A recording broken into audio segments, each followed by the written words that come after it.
ఆంధ్రప్రదేశ్ రాష్ట్ర deputy CM power star పవనాల sir అయితే ఉన్నాడు కదా నువ్వు.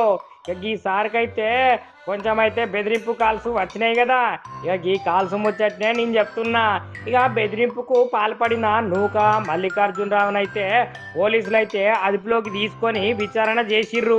ఇక ఎక్కడి పోలీసులు అంటే బెజవాడకు చెందిన పోలీసులు అయితే వాడిని అదుపులోకి తీసుకొని అయితే అడిగిర్రు. ఏమరా వారి ఏంది ఇట్లా ఫోన్ కాల్స్ చేయబడితివి ఏం సంగతి అని అడగంగానే పోలీసులకు తెలిసిన సమాచారం ఏంటంటే మల్లికార్జునరావు మానసిక పరిస్థితి చక్కగా లేనందునే గిట్లా వాడు ఫోన్ కాల్స్ చేసి బెదిరింపులకు పాల్పడ్డాడని పోలీసులు అయితే తెలుసుకున్నారులా. ఇక మద్యం మత్తుల్నే బెదిరింపు కాల్స్కి పూనుకున్నట్లయితే సమాచారం ఉన్నది. ఇక వీడైతే బాగా తాగుపోతాట. ఇక గిట్లా దాగి ఎవరికి పడితే వాళ్ళకు ఫోన్లు చేసేసరికి ఇక దీంట్లో కూడా పవనాల సార్కు చేసేసరికి పోలీసులు అయితే అదుపులోకి తీసుకొని వాని మానసిక స్థితి అయితే బాగలేదని తెలుసుకున్నారు.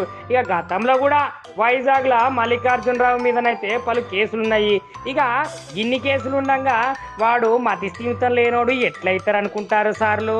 నిజంగానే వాడు మతి స్థిమితం లేనోడా లేకపోతే మతి స్థిమితం లేనట్లు చెప్పిస్తున్నాడా ఏమో కానీ నిజంగా ఇన్ని కేసులున్న మనిషి మీద మతి స్థిమితం అని ఎట్లా చెప్తారు? నిజంగానే వాడిని బెదిరింపులకు పాల్పడితే వాడిని తీసుకొని వయ్యరవడ్రనాలు చంపి ఇడిచిపెట్టకనట వాడేమో మతి స్థిమితం లేనోడు. మతి స్థిమితం లేనోడైతేనే ఇట్లా ఫోన్లు చేసుకుంటా దాంట్లో నెంబర్లు దొరకబట్టుకొని మరి అది డిప్యూటీ సీఎం పవనాల సార్ నెంబర్ వానికి ఎట్లా దొరుకుతుంది?